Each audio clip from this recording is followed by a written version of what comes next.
The yield curve is falling. The yield curve is falling. As markets are still confused whether or not the Iran war is over, with conflicting data, markets try to find their footing, while the appetite for duration in dollar debt is increasing. All that and more coming up.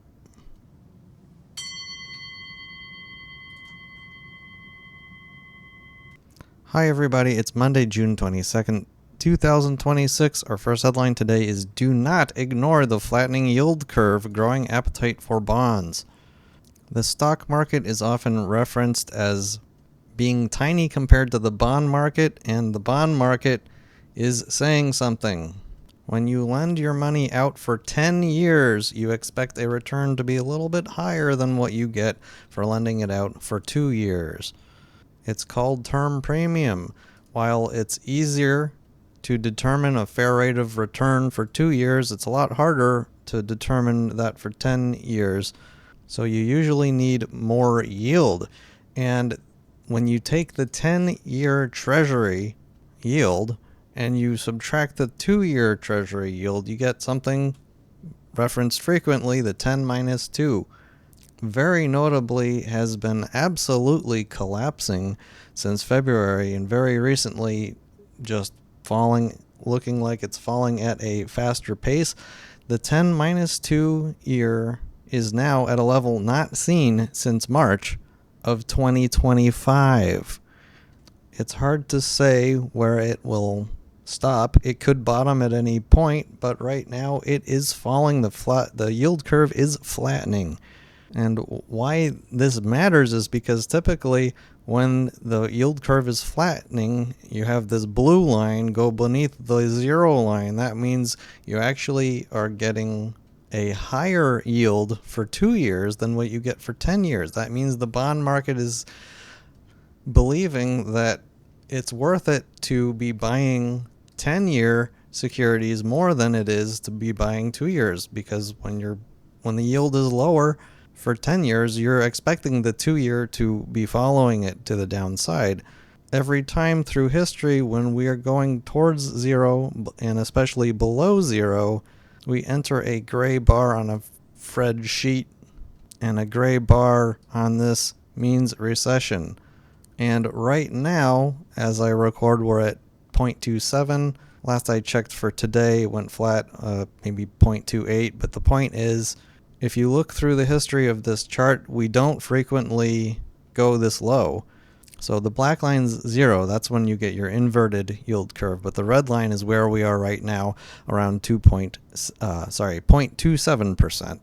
And as you can see, pretty much every time that we go down there, we get an inverted yield curve, and then we come out of it into a recession over and over and over and over again. Even before COVID, it's easy to forget, we were headed towards an inverted yield curve.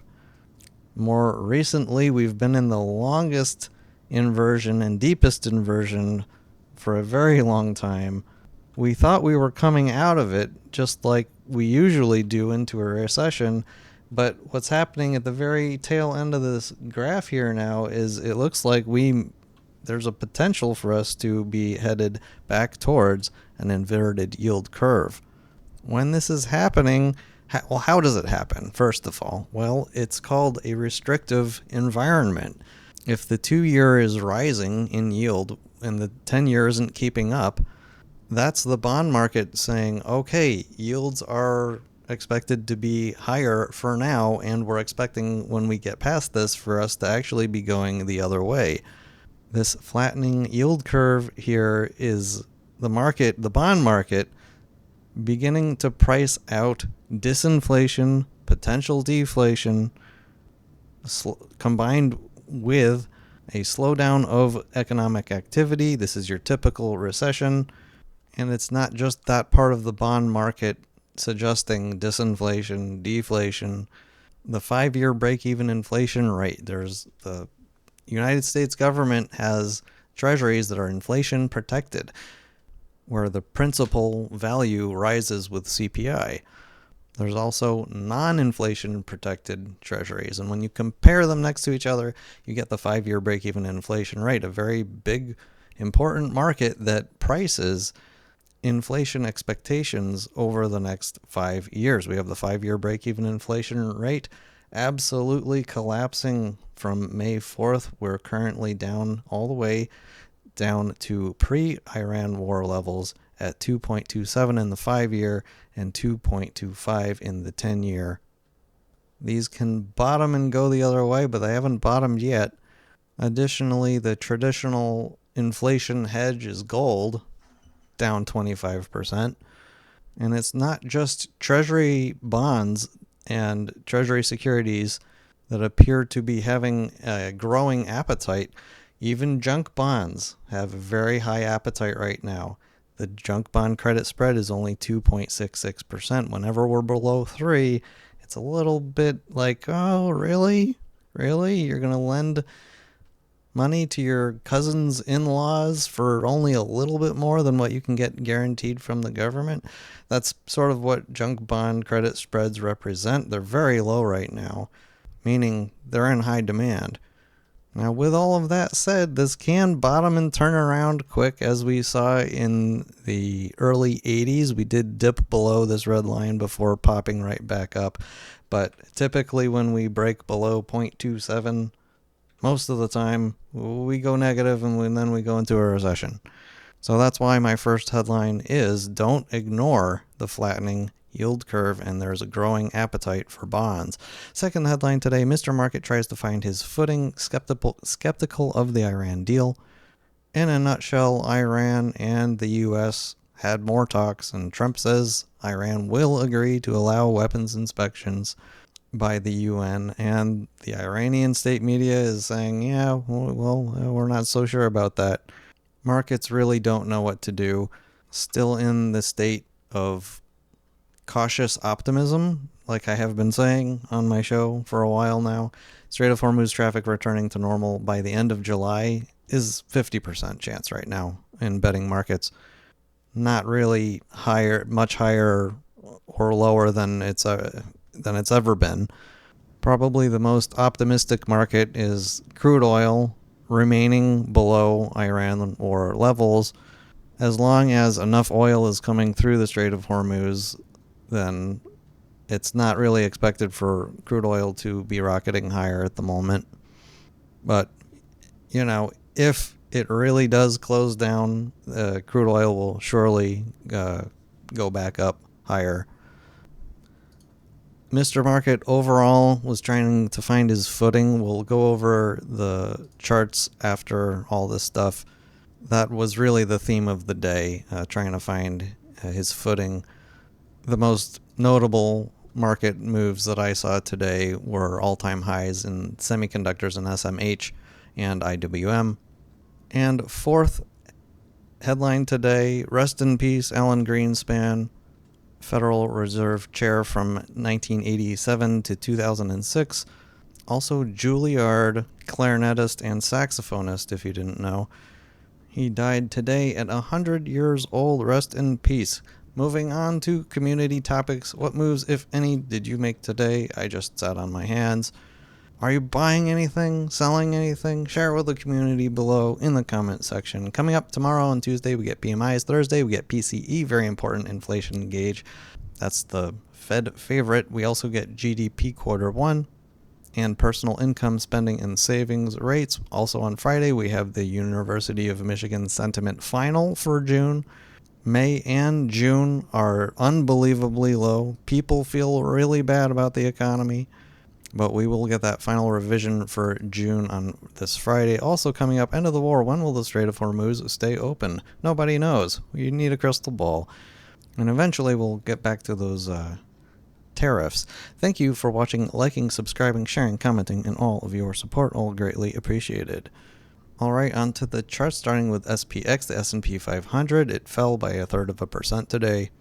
Trying to find its footing. Hard to say if it is finding its footing. We've been really going flat more than anything, with some big red candles.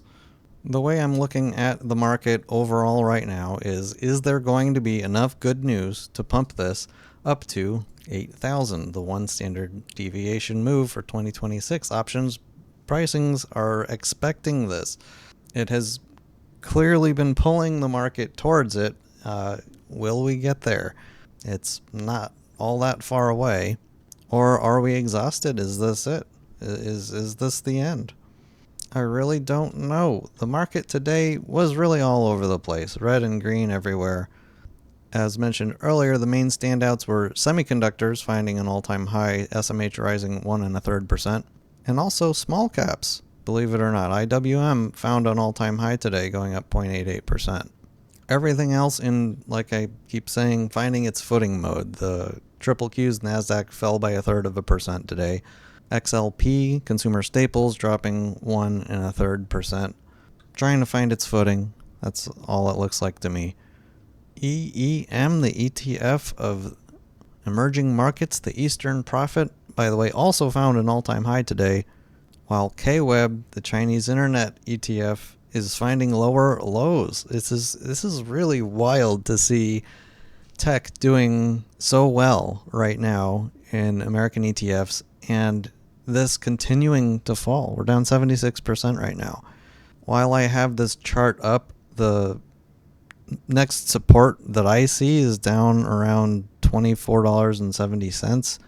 I don't know if that's going to act as support right now. It's just falling. It's like a falling knife. Anyway, Professor Bitcoin, the liquidity oracle, remains near 50% off its all-time highs. It rose almost 2% today. Like most markets, like I keep saying, trying to find its footing more than anything. Copper also going basically flat, rising 0.5%. Gold on the day, rising almost 1%. We already discussed the 10-year minus 2-year Treasury yields, but it is notable that the 2-year rose 5 basis points today, to highest seen not since 2024, I believe. Sorry, it's right here, February of 2025. This was a little unexpected for me. I thought that after the Fed, the FOMC with Kevin Warsh talking and releasing their statement and everything, I thought that was like, okay, we priced in that, okay, we're probably going to cut 25 basis points. It's going up. It went up even higher today. And it's not like it's because crude oil is going up. Crude oil fell today. We're at $74.19 a barrel in WTI. The only way I can make sense of this is that the market sort of digested over the weekend Warsh, what he's saying, what the Fed's plans are, and decided that, well, actually, he's even more hawkish than we were sort of thinking at the end of last week. So up 5 basis points, and the 10-year also rose in tandem, up exactly 5 basis points. That's why the 10-year minus 2-year is essentially flat for today after falling. It's not to say that that this can't go the other way, that the 10-year can't go higher here. That certainly can happen, but it's not happening yet. As it stands, we're finding lower highs, and that flattening is because in the 2-year, you can see we're finding higher highs in the 2-year, lower highs in the 10-year, higher highs in the 2-year. I don't know if that'll continue or not, but don't ignore it.